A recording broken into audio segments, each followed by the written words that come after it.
इससे पहले ज़रा ये वेबसाइट देखें। एक वेबसाइट ऐसे लिखी हुई नज़र आ रही है, उसके साथ लॉक बना हुआ है, ऐसे ही है ना। आमतौर पर वेबसाइट ऐसी आती है ना, और एक वेबसाइट ऐसे नज़र आ रही है आपको। दोनों में फ़र्क नज़र आ रहा है। एक पे लॉक है और एक पे लिखा हुआ आ रहा है नॉट सिक्योर। सो बेसिकली हमारे पास ये दो वेबसाइट्स होती हैं, एक वेबसाइट सिक्योर होती है और एक वेबसाइट नॉन सिक्योर होती है। ऐसी वेबसाइट्स जो HTTPS पर होती हैं वो सिक्योर होती हैं, और ऐसी वेबसाइट जो HTTPS पर नहीं होती वो नॉन सिक्योर होती हैं। इसकी एग्जांपल ऐसी है जैसे आपको TCS आता है। फॉर एग्जांपल मैं माउस का TCS ऑर्डर करूं और TCS कंपनी वाले आए और यूँ जेब में से माउस निकालें और मुझे दे दें, हाँ, तो मैं तो पे नहीं करूँगा ना। मैं तो कहूँगा भैया तुम घर से ले आया लगता है, शॉप से तो खरीद के नहीं लाया, शॉप से खरीद के लाता तो डब्बे में बंद होता। इसी तरह जब हमारा डाटा इंटरनेट पे ट्रैवल कर रहा है, तो अगर हमारा डाटा ओपन है तो कोई भी बंदा उस डाटा को देख सकता है। लेकिन अगर हमारा डाटा सील बंद हो, तो जो डाटा जहाँ जहाँ जिस जिस रास्ते से गुजर रहा है वो तो भी बॉक्स में है ना, यूँ समझ लो बॉक्स में है। तो जब तक अनसील नहीं होगा किसी को नहीं पता होगा कि इसमें पड़ा क्या होगा। सो आप ये समझ लो कि जो सील डाटा है ये HTTPS है, और जो ओपन डाटा है ये HTTP है। इसका मतलब क्या हुआ कि HTTPS के हैक होने के चांसेस नहीं है और HTTP के हैक होने के चांसेस हैं। इस मकसद के लिए हमें होस्टिंग कंपनी से, जैसे हम लोग किसी होस्टिंग कंपनी से होस्टिंग परचेज करते हैं अपनी वेबसाइट के लिए, इसी तरह हम होस्टिंग कंपनी से क्या परचेज करेंगे जी, इसी तरीके से हम होस्टिंग कंपनी से SSL परचेज करेंगे। यानी ये जो सिक्योरिटी है इसका नाम क्या है, SSL। SSL stands for secure socket layer. SSL किस चीज़ का एब्रीविएशन है। और जब हम किसी से SSL परचेज करते हैं तो फिर क्या होता है, वेबसाइट्स ऐसे खुलती हैं। ये लॉक लगा हुआ है, फेसबुक पर आकर देखो लॉक लगा हुआ है। तो ये इसका मतलब क्या हुआ है कि ये SSL प्रोटेक्टेड वेबसाइट्स हैं। SSL बेसिकली क्या है, एक सर्टिफिकेट है जो कंपनी इशू करती है, उसके बाद आपकी वेबसाइट सील हो जाती है, मतलब ओपन नहीं रहती, अनसिक्योर नहीं रहती। इसका मतलब अगर जब मैं वेब होस्टिंग खरीदूंगा तो मुझे होस्टिंग के साथ साथ SSL भी परचेज करनी है। तो ये SSL होती क्या, ये कोई फिजिकल चीज़ नहीं है, ये भी वो इंस्टॉल कर देंगे। समझ लो कोई सॉफ्टवेयर है उनका जो होस्टिंग में अप्लाई कर देते हैं, वो सेव कर देते हैं। तो उससे क्या होता है कि आपकी जो वेबसाइट का कंटेंट है वो सिक्योर हो जाता है। SSL भी SEO का एक बहुत स्ट्रॉन्ग फैक्टर है। यानी अगर मैंने अपनी वेबसाइट की SEO की हुई है, सारी की हुई है, मगर मैंने SSL नहीं किया हुआ, तो इसका मतलब है कि मैंने बहुत बड़ा एक पॉइंट वेबसाइट को रैंक करने के लिए छोड़ दिया। सो गूगल हमें कहता है कि SEO का एक और फैक्टर है टेक्निकल SEO का, कि आपकी वेबसाइट प्रोटेक्टेड होनी चाहिए। इसका मतलब क्या हुआ, ये ऐसा काम है जिसके लिए मैं खुद कुछ भी नहीं कर रहा हूँ। बाकी की सारी काम SEO करने के लिए मुझे कोई एफर्ट करनी पड़ रही है, मगर इसके लिए मुझे कोई एफर्ट नहीं करनी पड़ी। इसके लिए मैं क्या कर रहा हूँ, सिर्फ SSL परचेज कर रहा हूँ बस। सिर्फ मैंने SSL परचेज की, तो इसका मतलब क्या हुआ कि मेरी वेबसाइट प्रोटेक्टेड हो गई। समझ आ गई बात। अब आ जाते हैं वापस इसमें।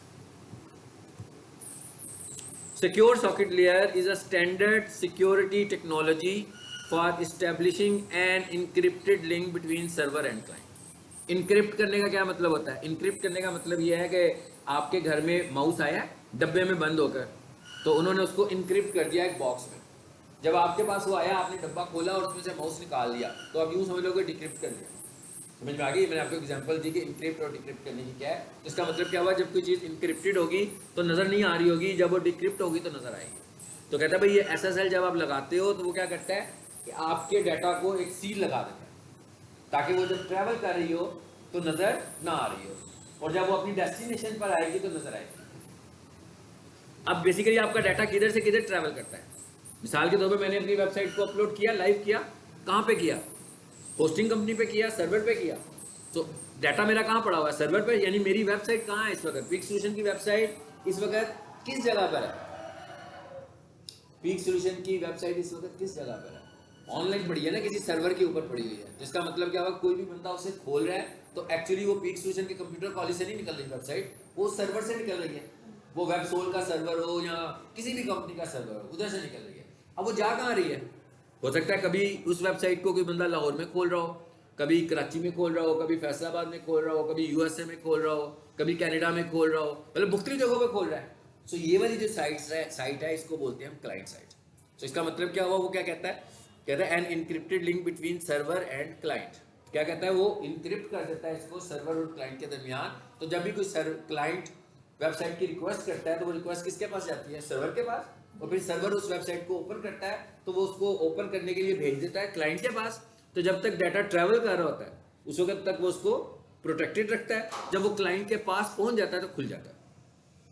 ये टेक्निकल बात है ना, मतलब ये टेक्निकल अंडरस्टैंडिंग आपने लेनी है सिर्फ, मतलब इसमें कोई फिजिकल चीज नहीं है कि हम देख सकेंगे क्या हो रहा है। Typically a web server and a browser और a mail server and a mail client. कहता है भाई इन सब के ऊपर ये एसएसएल लगती है। किस पर लगती है, वेबसाइट पर लगती है, ब्राउजर पर लगती है, मेल सर्वर पर लगती है। मेल सर्वर का क्या मतलब है, गूगल का जीमेल यूज करते हो ना, तो जहां पर आपका डाटा सेव हो रहा होता है वो उनका मेल सर्वर है, और जो आपका अकाउंट है वो जीमेल क्लाइंट है। जो मैं अभी गूगल खोलूंगा और अपनी वेबसाइट चेक करनी शुरू कर दूंगा, ईमेल चेक करना शुरू कर दूंगा, तो मैं ईमेल क्लाइंट यूज कर रहा हूँ, लेकिन गूगल ने जहां पर आपका डाटा रखा हुआ है वो जीमेल सर्वर है। ठीक है, अब बोला जाते हैं नीचे, An SSL certificate is a bit of code on your web server that provides security for online। यही बताया मैंने कि भाई ऑनलाइन कम्युनिकेशन के लिए सिक्योरिटी देती है। When a web browser contact your secure website, the SSL certificate enable an encrypted connection। कहता है जब भी कोई बंदा रिक्वेस्ट करता है तो वो क्या करता है, ऑटोमेटिकली उसको इनक्रिप्ट कर देता है, और जब लोगों के पास जाता है तो उसको डिक्रिप्ट कर देता है। इसकी मैंने एग्जाम्पल आपको दे दिया कि मैंने माउस मंगवाया, तो जब तक माउस मेरे घर नहीं आया, मैंने पेमेंट नहीं की, वो डब्बे में बंद था, तो समझ लो वो इनक्रिप्टेड है। जब मैंने उसे खोल लिया तो वो क्या हो गया, डिक्रिप्टेड हो गया। तो इसका मतलब क्या हुआ कि मिस यूज होने के चांसेस खत्म हो गए। ये थोड़े से डिफरेंसेस हैं। ये तो हमें पता लग गया ना कि जो वेबसाइट प्रोटेक्टेड है वो HTTPS है, और जो वेबसाइट प्रोटेक्टेड नहीं है वो HTTP है।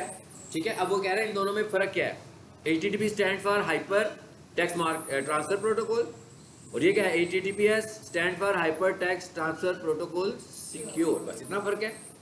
अच्छा, HTTP works at the application layer.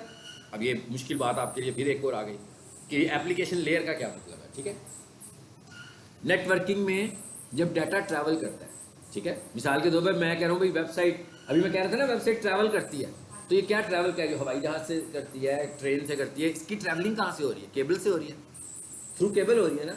So networking के जो लोग हैं उन्होंने जो डाटा आपका केबल टू केबल ट्रैवल कर रहा होता है ना, उसको अंडरस्टैंड करने के लिए एक लेयर मॉडल बनाया होता है। उस लेयर मॉडल में मुख्तलिफ चीज़ें होती हैं, जिसमें बता रहा होता है कि भाई इस वक्त ये गुजर है तो ये वाली जगह जो है इसको ये बोलते हैं और इस जगह को ये बोलते हैं। तो ये कह रहा है कि वो जो लेयर मॉडल है उसके अंदर HTTP एप्लीकेशन लेयर पे काम करती है। अब एप्लीकेशन लेयर का क्या मतलब है, नाम से ही पता लग रहा है। जैसे मेरे को माइक्रोसॉफ्ट वर्ड एप्लीकेशन है, माइक्रोसॉफ्ट एक्सेल एप्लीकेशन है, तो आप उस पर काम करते हो ना, यूज करते हो उसको। इसका मतलब क्या हुआ कि इस लेयर पे काम किया जा सकता है। अच्छा, दूसरी कौन सी लेयर है, HTTPS वर्क है ट्रांसपोर्ट लेयर। कहता है ये किस पे काम करती है, ट्रांसपोर्ट लेयर पे। मैं मिसाल के तौर पर जैसे मैं कहता हूँ कुछ सामान जा रहा है मेरा, या मेरा TCS ही आ रहा है,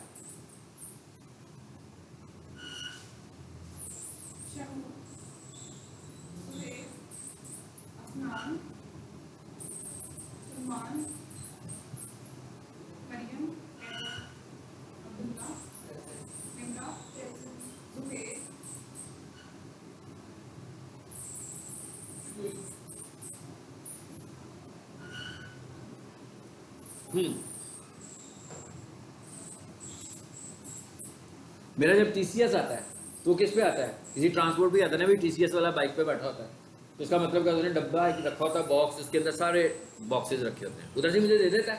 तो इसका मतलब क्या हुआ कि वो वाला मॉडल क्या है, वो किसी चीज़ को इस्तेमाल करने वाला पॉइंट तो नहीं है। TCS वाला लड़का जो उसके पीछे एक बॉक्स लगा हुआ है, उसने जितनी डिलीवरीज आज देनी है सारी चीज़ें उसने उसमें डाल दी। तो इसका मतलब क्या हुआ कि ये वाली वो जगह है जहाँ पर वो यूज़ नहीं कर सकता, क्योंकि वो पैक है, सील है ऑलरेडी। तो कहता है भाई जो HTTPS है वो किस पे काम करती है, ट्रांसपोर्ट लेयर पे काम करती है। ट्रांसपोर्ट लेयर क्या होती है, यह मैं आपको समझा दिया कि ट्रांसपोर्ट लेयर क्या होती है, जहाँ पर कोई चीज़ इस्तेमाल नहीं हो सकती। एप्लीकेशन लेयर क्या होती है, जहाँ पर कुछ इस्तेमाल किया जा सकता है। तो इसका मतलब क्या हुआ कि सिक्योरिटी कम होने के चांसेस किस लेयर पे ज़्यादा है, एप्लीकेशन पे कम सिक्योरिटी होगी और ट्रांसपोर्ट पर ज़्यादा सिक्योर होगी। तो उन्होंने कहा भाई ये जो HTTPS है ये ट्रांसपोर्ट लेयर पे काम करती है। अच्छा, उसके बाद आगे क्या लिखा हुआ आ गया, the default port number is 80। अब ये पोर्ट्स क्या होती हैं, फिर एक और मुश्किल चीज़ आ गई, और ये थोड़ी सी चीज़ें जो है ना टेक्निकल चीज़ें हैं, लेकिन इसका एसईओ से कुछ लेना देना नहीं है, ये सिर्फ आपका कॉन्सेप्ट स्ट्रांग होना चाहिए, पता होना चाहिए क्या चीज़ है। जैसे भी आपको मैंने नेटवर्किंग के मॉडल का बता दिया, इसी तरह जैसे आपके लैपटॉप के ऊपर पोर्ट लगी होती है कि भाई माउस लगाना है तो इस पर लगा लो, होती है ना, माइक लगाना है तो इस पर लगा लो, हेडफोन लगाना है तो इस पर लगा लो, वीडियो केबल ये लगी हुई है, ये नेटवर्किंग केबल लगी हुई है, ये सारी क्या ये पोर्ट्स हैं, इन्हें बोलते हैं physical ports.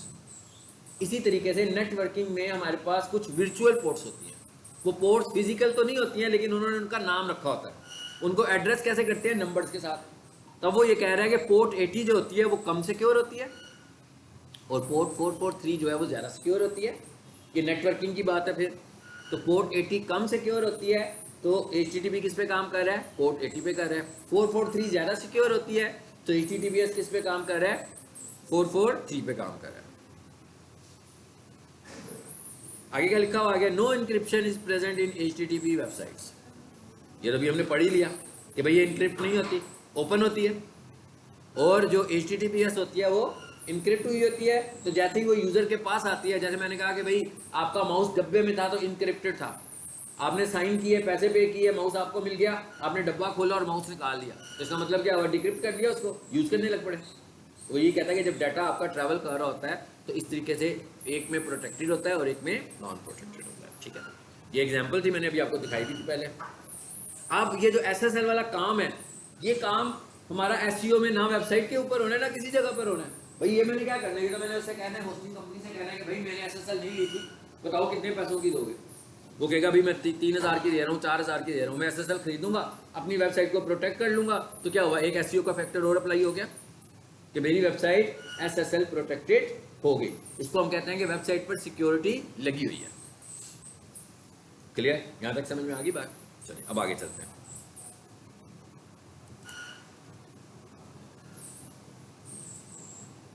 Redirects,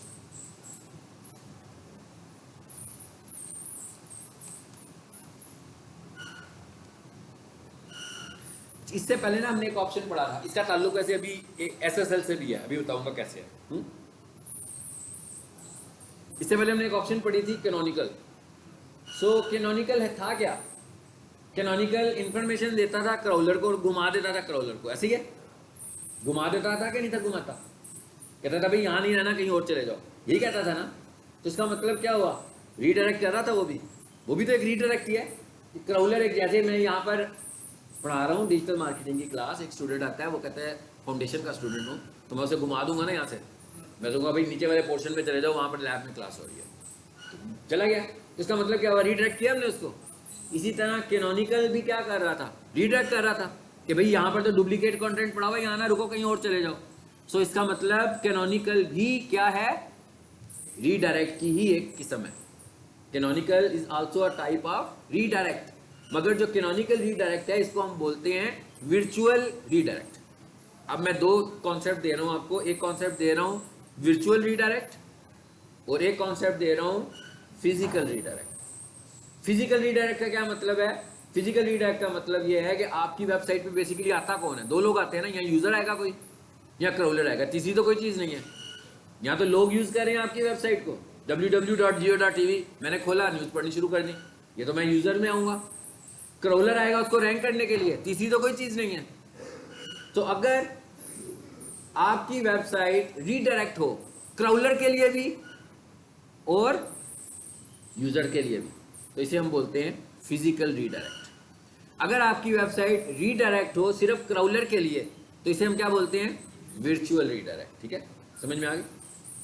physical redirect का क्या मतलब है कि फिजिकली मैंने एक यूजर को देखा ना, क्राउलर जब मूव किया, मिसाल के तौर पर अबाउट अस के पेज पे लगा हुआ था कैनोनिकल, क्राउलर ने अबाउट अस को क्राउल करने की कोशिश की, तो गूगल ने कहा इसे क्राउल ना करो, तो क्राउलर घूम के चला गया कहीं और, चला गया ना। लेकिन एक यूजर जो है वो अबाउट अस पर आया, क्या वो भी घूम कर गया, नो, वो तो अबाउट अस पे ही रहेगा। मैंने अभी अबाउट अस के बटन पे क्लिक किया तो अबाउट अस का पेज ही खुलेगा ना, लेकिन जब अबाउट अस का पेज खुला तो क्राउलर आ गया उस पर देखने, तो उसने देखा कि ये तो डुप्लीकेट कंटेंट है, तो वो उसको कहाँ, अपने क्राउलर को कहाँ ले गया फिर, क्राउल की इंफॉर्मेशन के लिए होम पेज पर। लेकिन जो यूजर था उसको तो मैसेज पढ़ना था ना, अबाउट अस पे लिखा क्या हुआ है, वो तो नहीं मूव करेगा। इसलिए मैं कह रहा हूँ कि क्राउलर मूव करता है, यूजर मूव नहीं करता कैनोनिकल में, तो इसको हम बोलते हैं वर्चुअल रीडायरेक्ट। लेकिन जो वर्चुअल रीडायरेक्ट नहीं है, ठीक है, जो फिजिकल रीडायरेक्ट है उसमें क्रॉलर भी मूव करेगा। मिसाल के तौर पर मैं लिखता हूं www.geo.tv, लिख के एंटर किया, वेबसाइट खुल गई peaksolutions.edu.pk। अब इसका मतलब क्या हुआ, मूव हुआ कि नहीं हुआ, यूजर भी मूव कर गया, क्रॉलर भी मूव कर गया। हम ये कह रहे हैं ये रीडायरेक्ट है, ये है फिजिकल रीडायरेक्ट, इसको हम फिजिकल रीडायरेक्ट बोलते हैं। ठीक है, ये है क्या, क्यों है, अभी ये समझते हैं। अभी आपको सिर्फ मैंने समझाया कि रीडायरेक्ट होता क्या, और रीडायरेक्ट की एग्जांपल भी दे दी। कभी कोई और क्लास का स्टूडेंट आएगा तो मैं से कहूँगा भाई यहाँ नहीं हो रही, यहाँ तो इन्फॉर्मेशन ऑफिस में चले जाओ, या नीचे लैब में मैंने देखा था कि वहाँ हो रही है, आपको बता दिया उसको। एक दुकान है नीचे, ठीक है, उसने पेंट करवाना है, उसने क्या किया, दुकान के बाहर एक बैनर लगाया कि दुकान आर्जी तौर पर बंद है।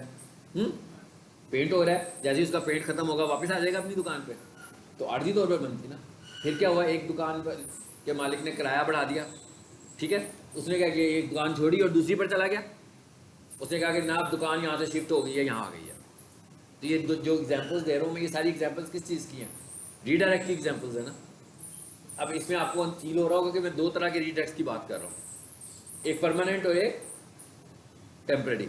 ऐसे ही कह रहा हूँ ना, जैसे मैंने कहा था कि अभी पेंट हो रहा था, ठीक है, पेंट हो रहा था तो उन्होंने बाइक लिख के लगा दिया जी आरजी तौर पर हम साथ वाली दुकान में आ गए।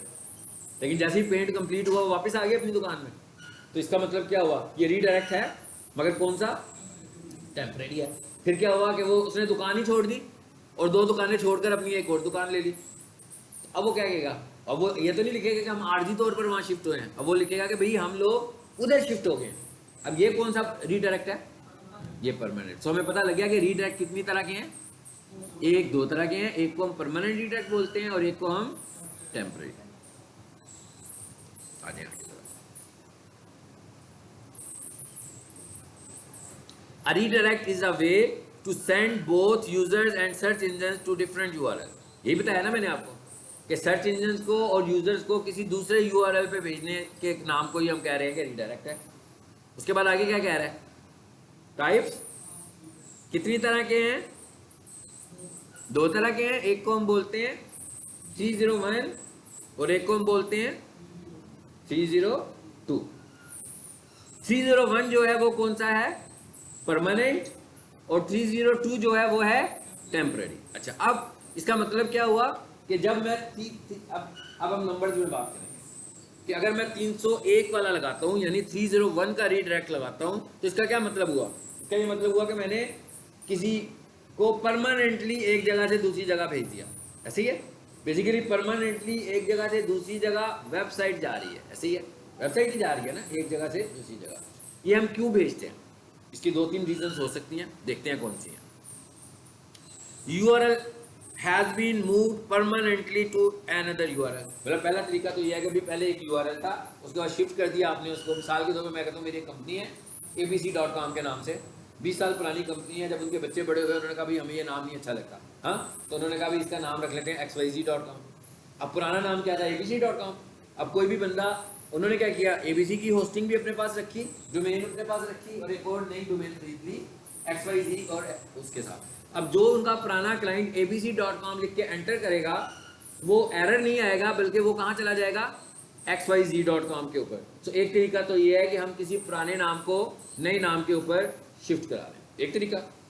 दूसरी वजह क्या हो सकती है, दूसरी बहुत अहम वजह है इसकी, और वो क्या है, वो है ये जो इससे पहले टॉपिक पढ़ा है हमने। इससे थोड़ी देर पहले मैंने आपको SSL पढ़ाया, HTTP और HTTPS पढ़ाया। मिसाल के तौर पर मैंने आज से 1 साल पहले एक वेबसाइट बनवाई, लेकिन उसके ऊपर SSL नहीं था, यानी वो प्रोटेक्टेड नहीं थी। तो इसका मतलब है कि वेबसाइट कैसे खुलती थी, HTTP के साथ। अब मैंने क्या कहा, मुझे पता लगा भाई मेरी वेबसाइट हैक भी हो रही है, चांसेस भी बढ़ रहे हैं, तो मैंने कहा भाई मैं SSL ले लेता हूँ। तो जब मैं SSL लूंगा तो मेरी वेबसाइट का तो एड्रेस चेंज हो जाएगा, फिर HTTP तो नहीं रहेगा, फिर क्या हो जाएगा, HTTPS। सो बेसिकली ये दो अलग अलग एड्रेसेस हैं, यानी एक एड्रेस है ये देखें http://abc.com फॉर एग्जाम्पल। ये सिक्योर है कि नॉन सिक्योर है, ये नॉन सिक्योर है, ये सिक्योर नहीं है। उसके बाद मैंने SSL खरीदी और फिर मेरी वेबसाइट ऐसी हो गई, ऐसी हो गई ना। अब मुझे बताएं इनमें से कौन सी सिक्योर है और कौन सी नॉन सिक्योर है? ये नॉन सिक्योर है और ये सिक्योर है। इसमें से एक नॉन सिक्योर और एक वेबसाइट सिक्योर। ठीक है, अब इसका मतलब क्या हुआ? मैंने सिक्योरिटी तो अप्लाई कर ली, अब एड्रेसेस दो नहीं हो गए मेरी वेबसाइट के, एक पहला एड्रेस और एक नया एड्रेस। अब मुझे ये बताना पड़ेगा कि भाई मैंने एसएसएल ले ली है, अब क्या करो? अब इस एड्रेस को इस एड्रेस पे ले जाओ। यानी कोई बंदा HTTP लिखे तो भी HTTPS ही खोलना, और कोई बंदा HTTPS लिखेगा तो भी यही खोलना। यानी एक बंदा लिखेगा ना abc.com तो खुलेगा क्या? HTTPS abc.com। कोई बंदा लिखेगा HTTP abc.com तो क्या खुलेगा? तो ये भी तो रीडायरेक्ट है कि नहीं है? ये पर्पज है इसका मेन, कि ये वाला रीडायरेक्ट जब आपने लगाना होगा तो ये कौन से वाला रीडायरेक्ट है? 301।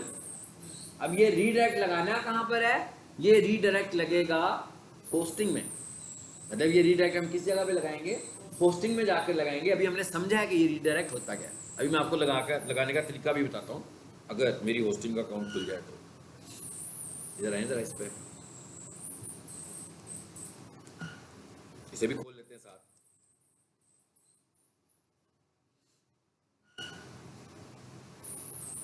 तो इंटरनेट अच्छा चल रहा है। ये मैंने अपनी होस्टिंग अकाउंट खोला जिसमें मेरे पास होस्टिंग अवेलेबल है, इस पर क्लिक किया। अब आपको बताता हूँ ये लगता कैसे है। ये मैं होस्टिंग में आ रहा हूँ,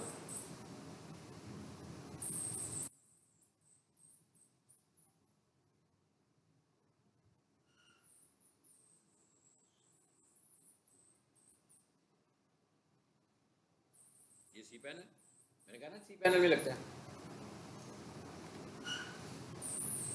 ओहो, कहते नहीं जाऊंगा, नहीं जाएगा। बताऊँ क्या है? ये जिस इंटरनेट से हम इसे एक्सेस कर रहे हैं ना, इसमें ये कह रहा है कि ये सिक्योर नहीं है। जो इंटरनेट यूज़ करते हुए मैं जा रहा हूँ, देखो उसने रोक दिया ना मुझे, अब नहीं लेकर जाएगा। होस्टिंग जो होती है ना वो बहुत ज़्यादा प्रोटेक्टेड होती है। और अब अगर मैं इसको अभी फौरी तौर पर अपने मोबाइल के इंटरनेट से चलाऊंगा, अगर मैंने पहले मोबाइल के इंटरनेट से चलाया होता, वो कह रहा है कि आपका जो इंटरनेट कनेक्शन है वो सिक्योर नहीं है। इस वजह से मुझे होस्टिंग में लेकर ही नहीं जा रहा। ये पीक सोल्यूशन का इसलिए नहीं, मतलब पीक सोल्यूशन के इंटरनेट में कोई इशू होगा, सिक्योरिटी इशू हो सकता है, कोई इंटरनेट कनेक्शन, जिसकी वजह से वो वेबसाइट ने चेक लगाया, देखिए उसने कह दिया ना कि ये कुछ इशू है इसमें, तो इसको अभी मैं नहीं खोल रहा। तो अगर मैं देख लेता हूँ अभी थोड़ी देर तक ये करता है कि नहीं करता, और थोड़ी देर के बाद, लेकिन ये बहुत जल्दी फिर वापस नहीं आता क्योंकि इसने चेक लगा दिया ना इस डिवाइस के ऊपर। अब मैं भी मैं जब अपने सिस्टम को, लैपटॉप को रीस्टार्ट करूँगा ना, तो तब वो मेरे दूसरे इंटरनेट से भी इसको एक्सेप्ट करेगा। तो मैंने भी लगा दिया, क्लास के एंड में देखेंगे, अगर उतनी देर में उसने इसे एक्सेप्ट करना हुआ तो कर लेगा। अब इसको मैं बंद कर दूंगा बिल्कुल। अब आ जाते हैं वापस जरा स्लाइड पे।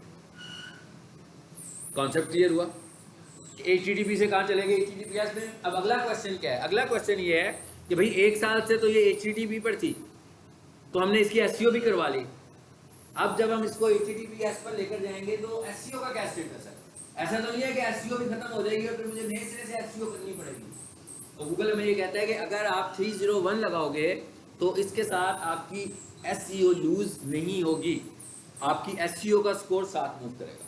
यानी कि जो आपका SEO थी उसको बिल्कुल ज़रा सा भी असर नहीं पड़ेगा। क्या कह रहा है कि 301 redirect passes between 90 to 99% of link equity. Link equity का मतलब है कि SEO जो आपने की हुई है, ठीक है, टू द रीडायरेक्टेड वेबसाइट। अच्छा, उसके बाद 301 redirects are implemented when you want to move all of your SEO value to the destination URL। तो कहता है भाई अगर आपने 301 लगाया तो आपको कोई टेंशन नहीं है कि SEO भी खराब हो रही है, तो इसका मतलब है इससे हम सिक्योरिटी भी लगा रहे हैं और SEO भी हमारी सेम रहती है। ये तो हो गया हमारा कौन सा? 301। अब दूसरा कौन सा था हमारे पास? 302। अब ये कौन सा है? उसके उल्टा है। ये कौन सा है? ये टेम्परेरी है। तो कहता है भाई अगर आपको थोड़ी देर के लिए लगाना है, ये वैसे ही है जैसे भी हम सिखा रहे कि दुकान पे पेंट हो रहा है, तो उसने कहा भी मैं अभी आर्जी तौर पर यहाँ शिफ्ट हो गया। इसी तरह आपकी वेबसाइट में कुछ चेंजेस हो रही हैं तो आप कह रहे हो कि भाई इसको जो है ना मैं ज़रा दूसरे पे रीट्रैक कर देता हूँ कुछ देर के लिए, जब तक मेरी चेंजेस मुकम्मल ना हो जाए। It indicates that URL has been temporarily moved to another URL। इसका क्या मतलब हुआ कि वक्ती तौर पर हमने इसे दूसरी जगह पर मूव किया। Number 2, search engine don't immediately pass page rank. अभी उसका उल्टा है, कहता है लेकिन अगर आपने 302 लगाया होगा तो SEO साथ मूव नहीं, क्योंकि भाई ये हो ही थोड़ी देर के लिए रहा है, परमानेंट तो हो ही नहीं रहा। SEO तो परमानेंट वेबसाइट पे चाहिए होगी ना हमें। तो कहता है अगर आप ये टेम्परेरी लगाओगे तो SEO साथ नहीं जाएगी, और अगर महीना भर लगा रहेगा तो इसका मतलब क्या होगा कि आपकी वेबसाइट की SEO भी लूज करेगी। अब लोग क्या करते हैं, लोग लगाना तो टेम्परेरी चाहते हैं, लेकिन लगा किसके साथ लेते हैं, 301 के साथ। मतलब उनके माइंडसेट में तो यही है कि भाई महीने के लिए करना है ये काम, लेकिन लगा किसके साथ लेते हैं, 301। तो गूगल को लग गया पता जब, तो वो पेनल्टी देता है इसको। कैसे पता लगता है, पता ऐसे लगता है कि लगाया इसने था 301 और खत्म क्यों किया। 301 लगाने का मतलब क्या है कि फिर इसे रिमूव नहीं करना, 301 तो है ही परमानेंट। तो अगर वो 301 को लगाने के बाद आप 10 दिनों के बाद, 4 दिनों के बाद, महीने के बाद चेंज करोगे तो गूगल को लगेगा कि ये असल में लगाना चाहता था 302, तो इसने कुछ चीज़ें बचाने के लिए ये काम किया, तो इसने हमारे सिस्टम को ओवरराइड किया, इस वजह से इसको पेनल्टी पड़ सकती है। ठीक है। It can be use in case of A/B testing. A/B testing का क्या मतलब होता है, जब हम एक ही चीज़ के 2 टेस्ट करना चाहते हो। जैसे मैं अभी आपको पढ़ा रहा हूँ, 1 घंटे के बाद एक और दफ़ा यही लेक्चर पढ़ाऊँ, और फिर मैं ये देखूँ मैं इन दोनों में से कौन सा अच्छा लेक्चर है उसको मैं यूट्यूब पे लगा दूंगा। So it is called A/B testing. या मैं आपका टेस्ट लूँ, 1 घंटे का क्विज लूँ, और फिर मैं को अगले दिन फिर क्विज लूँगा, तो ये क्या होगी, सेम क्विज लूँगा। A/B टेस्टिंग मैं आपको बताऊँगा ना, पिछली दफ़ा जब मैंने आपका क्विज लिया था तो आपके 10 में से 7 नंबर आए थे, अब जो क्विज लिया 10 में से 9 नंबर आए हैं। तो हम कंपेयर कर सकते हैं एक वर्जन को दूसरे वर्जन के साथ। ठीक हो गया, समझ आ गई बात की। ज़रा कोशिश करके देखते हैं एक दफ़ा फिर जाके। हाँ, एक दफ़ा इसे मैं बंद करता हूँ और फिर नए सिरे से होकर देखते हैं, अगर उसको समझ में आ जाती है तो।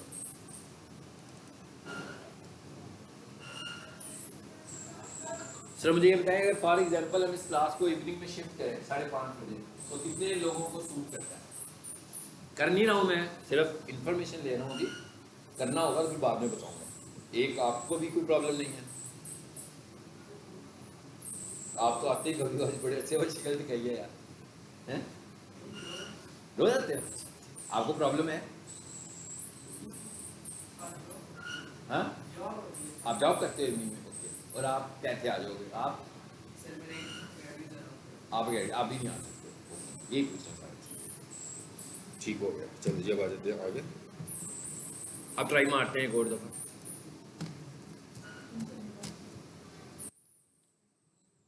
मुझे सुबह ये टाइमिंग में ज़रा मसला हो रहा है, मे बी मुझे ऑफ करना पड़ेगा इस टाइमिंग में। चलिए भी देखते हैं, मैं अभी 1-2 दिन, अभी नेक्स्ट क्लास होगी हमारी, हाँ नेक्स्ट क्लास होगी।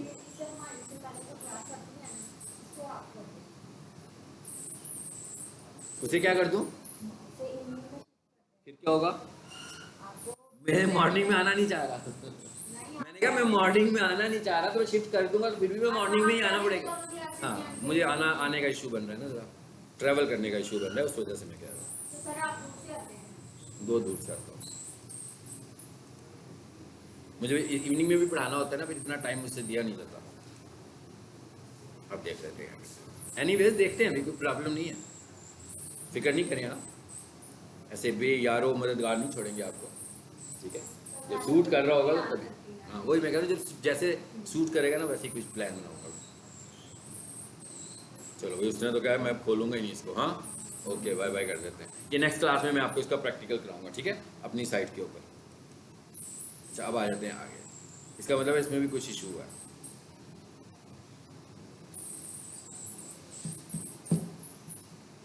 HTTP हो गया, रीडायरेक्ट हो गया,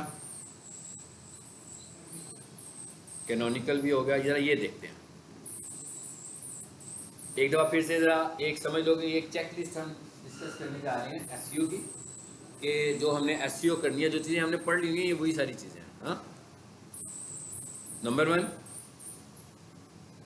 भाई, हम आप समझो कि हम SEO कर रहे हैं, तो हमने ऑन साइट SEO कैसे करनी है, सारी एक ही डॉक्यूमेंट के अंदर ये सारी चीज़ें आ जाएंगी।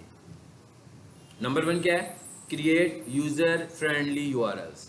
इसका क्या मतलब है कि आपके जो वेबसाइट के यूआरएल्स हैं वो यूज़र फ्रेंडली होने चाहिए। हम बार बार बात कर रहे थे कि हमारा कीवर्ड उसमें होना चाहिए, और यूज़र जो आपकी यूआरएल्स हों उनमें डैशेस लगे होने चाहिए। जैसे फॉर एग्जांपल मेरा यूआरएल है कमर्शियल किचन इक्विपमेंट, तो मैं क्या लिखूँगा, commercial dash kitchen dash equipment. तो कह रहा है इस तरीके से यूआरएल बनाओगे, जैसे ये एग्जांपल भी आ रही है ना। नंबर 1। नंबर 2 आ जाए, use title tag containing keywords. पता है ना आपको ये कि भाई टाइटल में कीवर्ड होना चाहिए। काफ़ी इस पर हमने बहस की हुई है, लगाया भी हुआ है, टाइटल ऑप्टिमाइज भी किया हुआ है। तो ये भी एक कॉन्सेप्ट का फैक्टर हो गया। ये एग्जांपल भी आ गई नीचे। चलो अब आ जाओ नीचे। और फिर क्या आया, राइट मेटा डिस्क्रिप्शन। ये भी हमने की थी कि भाई आपने मेटा डिस्क्रिप्शन भी लिखनी है, और मैंने भी दिखाई हुई है वीडियो में कि ये मेटा डिस्क्रिप्शन है। ठीक है, ये बॉडी में नहीं होती है, ये भी हेड में होती है। ये भी ऑन साइड में आ रहा है।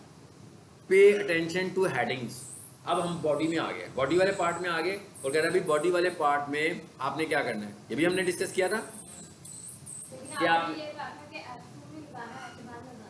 जी मैंने कहा था H1 और H1 से H6 तक सारे लगाने। यही बता रहे हैं ना कि कहाँ से शुरू।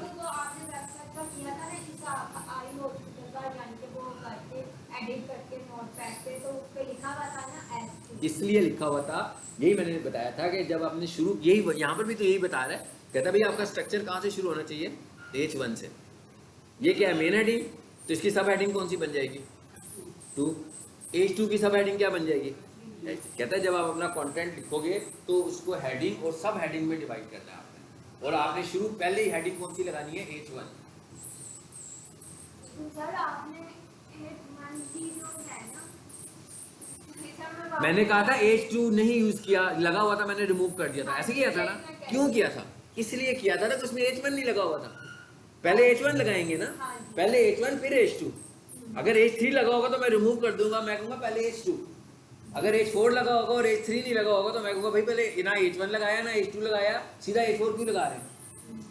तो यही वो कह रहा है कि स्ट्रक्चर ये होना चाहिए। यूज करने का स्ट्रक्चर क्या है कि पहले ये वाली हेडिंग फिर उसकी सब हेडिंग, और ये स्ट्रक्चर है। आगे क्या आ गया, चूज द राइट कीवर्ड्स। ये भी हमें पता है कि भाई कीवर्ड्स का हमने इस्तेमाल करना है। उसके बाद क्या आ गया, इंटरनल लिंक्स। इंटरनल लिंक्स का क्या मतलब होता है, जैसे अबाउट अस का पेज है, वहां पर आपका कोई ऐसा कंटेंट होना चाहिए कि जब हम उस पर क्लिक करें तो वो हमारे होम पेज पर आ जाए। इनको हम बोलते हैं इंटरनल लिंकिंग। और एक्सटर्नल लिंक्स भी होने चाहिए। ठीक है, एक्सटर्नल का क्या मतलब है, बाहर की तरफ। क्या कहता है, रिकमेंड कितने लिंक्स कह रहा है, 100 कहता है एक पेज के ऊपर। ठीक है, होने चाहिए। लेकिन 100 लिंक्स का मतलब ये है कि आपके पास कंटेंट भी इतना होना चाहिए कि लिंक्स वाला। वैसे तो आप देखो कि जब आप पेज पर आते हो तो बहुत सारे लिंक्स तो वैसे ही नॉर्मली होते हैं। मिसाल के तौर पर आपका जो मेन्यू होता है वो लिंक्स ही होता है, जो फुटर होता है उसमें भी लिंक्स बने होते हैं, ऊपर जो आपका सोशल मीडिया बना होता है, फेसबुक का बटन वो भी लिंक ही बना होता है, जो आपका लोगो बना होता है, तो ऑटोमेटिकली बहुत सारे लिंक्स उसमें आ जाते हैं। लेकिन इसके अलावा भी आपको लिंक्स बनाने हैं, तो कहता है रिकमेंडेड होता है कि 100 से ज़्यादा ना बनाए। ठीक है, ये मैं आगे जाके बताऊंगा, आपको भी समझ में नहीं आएगा। और आगे आ जाए, इमेजेस, ये ऑन साइट से रिलेटेड है। इमेज का क्या मतलब है, इमेज ऑप्टिमाइजेशन की थी ना हमने कि भाई आर्ट एट्रीब्यूट, इमेज का साइज, इमेज का नाम, इन सारी चीज़ों को हम लोगों ने अच्छे तरीके से चेक करना है। यही पढ़ा था, ये भी ऑन साइट में आ रहा है। 140 कैरेक्टर बताया था ना आपको। उसके बाद क्या कह रहा है, add social media, social sharing button. आप देखते हैं ना वेबसाइट के ऊपर लगे हुए हैं सोशल शेयरिंग बटन, ऊपर ही फेसबुक का बटन आ रहा होता था। ठीक है, उनको हम बोलते हैं सोशल शेयरिंग बटन। ठीक है, सेटअप कंपनी ब्लॉग। मैंने आपको कहा था कि भाई एक मेन्यू बना लो ब्लॉग का, या एक मेन्यू बना लो आर्टिकल्स का, क्योंकि ये एक ऐसा मेन्यू होगा जिसमें आप फ्रीक्वेंटली डाटा लिख सकते हो। तो वो भी यही कह रहा है, कहता भाई एक मेन्यू ऐसा बना ले, क्योंकि आपकी जो वेबसाइट है वो तो एक स्पेसिफिक इन्फॉर्मेशन है ना, उससे ज़्यादा तो उसमें लिख ही नहीं सकते। तो अगर आपने ब्लॉग या आर्टिकल का बनाया होगा तो उसमें आप फ्रीक्वेंटली कुछ इन्फॉर्मेशन दे सकते हैं। चलो, ये थी हमारे पास ऑन साइट की कुछ चीज़ें।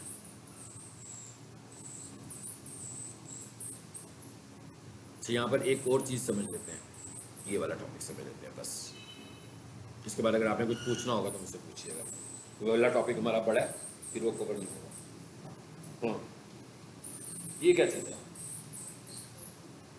ये एक छोटी सी मैंने तस्वीर लगाई है सर, तस्वीर को ही समझना आपने। हाँ, सबको पता लग रहा है ये मोबाइल की तस्वीर है, मोबाइल है ना ये। ओके, ये जो अगला टॉपिक हमने पढ़ना है उसके लिए ये पहला हमें ये समझना है। हम किसी वेबसाइट को खोलते हैं, ठीक है, तो जैसे ही हम वेबसाइट खोलेंगे तो क्या होगा, इधर से वेबसाइट शुरू होगी, यहाँ तक नजर आएगी, लेकिन वेबसाइट तो खत्म नहीं हुई अभी, नहीं हुई ना। फिर हम क्या करेंगे, यूँ करेंगे, फिर वेबसाइट का नीचे वाला हिस्सा नजर आएगा, फिर हम यूँ करेंगे, फिर वेबसाइट का और नीचे वाला हिस्सा नजर आएगा।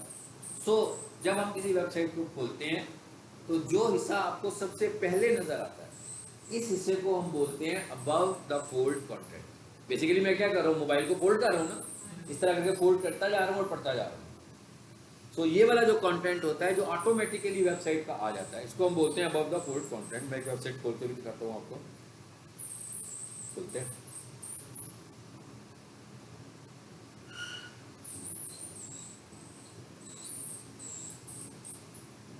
प्रोफेशनल किचन बकेट,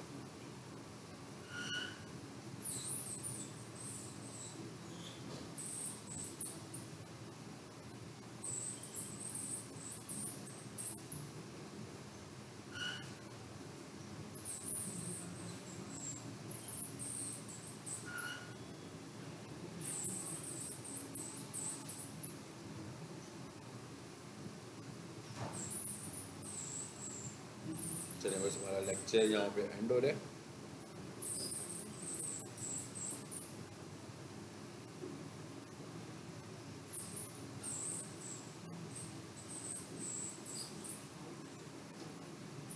मेरा भी नेट बंद हो गया।